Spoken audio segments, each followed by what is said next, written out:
माझं 1ली ते 7वीपर्यंतचं शिक्षण याच मराठी शाळेत झालं आणि मी ज्यावेळेस या शाळेत शिकत होतो त्यावेळेस जवळपास आमची पटसंख्या 298 एवढी होती आणि परीक्षेच्या काळात आम्ही जवळपास 312 ते 320 एवढे विद्यार्थी या शाळेत शिकत होतो. सांगायचा उद्देश हाच आहे.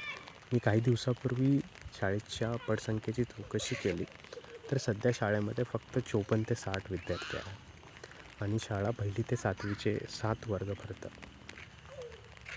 असं का?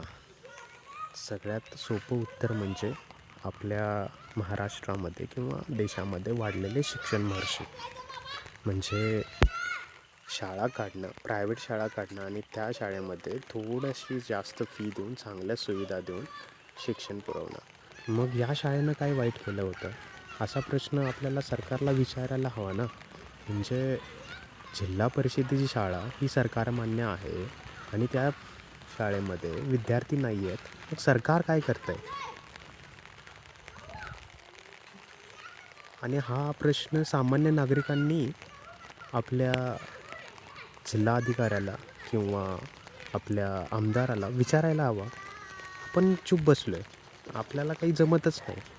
म्हणजे कधी-कधी असं वाटतं की आपण शिकलो नसतो तर बरं झालं असतं ना. म्हणजे जाब विचारण्याची किंवा काहीतरी चुकीचं होतं आहे हे सांगण्याची अक्कलच आली नसती. शिक्षण त्यासाठीच आहे.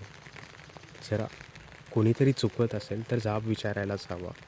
या मराठी शाळेमध्ये विद्यार्थी का कमी आहेत हे बघण्याचं काम जिल्हा परिषदेच आहे.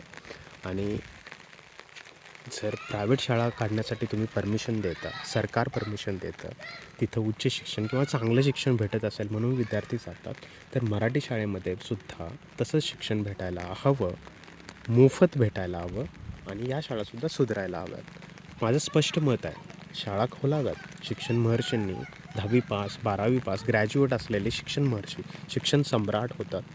तर मराठी शाळेतले विद्यार्थी काय करत आहेत? या शाळेतले विद्यार्थी खूप चांगल्या पदावरती काम करतात. असं नाही की या शाळेतले शिकून बाहेर पडलेले विद्यार्थी काहीच करत नाही.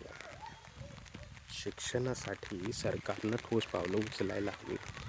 शाळामध्ये दिल्या जाणाऱ्या सुविधा आणि सर्व सामान्यांसाठी सक्तीचं शिक्षण जर आपण देत असू, सवलतीचं आणि सक्तीचं शिक्षण देत असू, तर ते शिक्षण मला वाटतं मराठी शाळेमधूनच किंवा जिल्हा परिषदेच्या शाळेमधूनच द्यायला हवं. सरकारला कधी जाग येणार आपल्याला माहीत नाही, पण आपण त्याला जाग यायला हवी आणि आपण या शाळा टिकवायला हव्यात.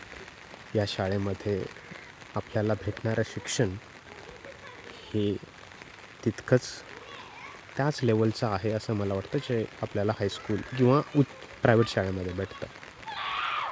विचार करूयात आणि आपल्या मराठी शाळा, जिल्हा परिषद शाळा समृद्ध करूयात. सरकार काय करतं आहे आपल्याला माहीत नाही. सरकारनं फक्त एवढाच विचार करावा की शाळेमध्ये पटसंख्या का कमी आहे, त्याची कारणं काय आहे. त्याची कारणं ही आहेत का की आपण प्रायव्हेट शाळा खोलण्यासाठी खूप परवानगी दिली आहे. त्याची कारणं ही आहेत का आपण 10वी 12वी ग्रॅज्युएट लोकांना शिक्षण महर्षी बनवत आहोत. त्याची कारणं ही आहेत का की लोकांचा तुमच्यावरील विश्वास निघून चालला आहे. त्याची कारणं ही आहेत का की मराठी शाळेतले शिक्षक तेवढे उच्च शिक्षित नाही आहेत किंवा त्यांना शिकवायला येत नाही.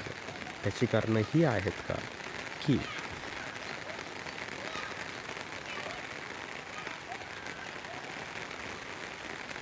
दोन्ही शाळांमध्ये भेटणारं शिक्षण हे वेगवेगळ्या प्रतीचं आहे. त्याच्यावरती सरकारनं विचार करावा आणि मराठी शाळांना परत जीवन द्यावं. धन्यवाद. मी कुंबरी येथून अजित नांदोडेकर आणि या गावचा रहिवासी. विचार करा आणि मराठी शाळांना किंवा जिल्हा परिषद शाळांना परत जीवन द्या. जसं हे झाड जगतं आहे तसंच ही शाळा आणि ही सरस्वतीची मूर्ती इथे असायलाच हवी.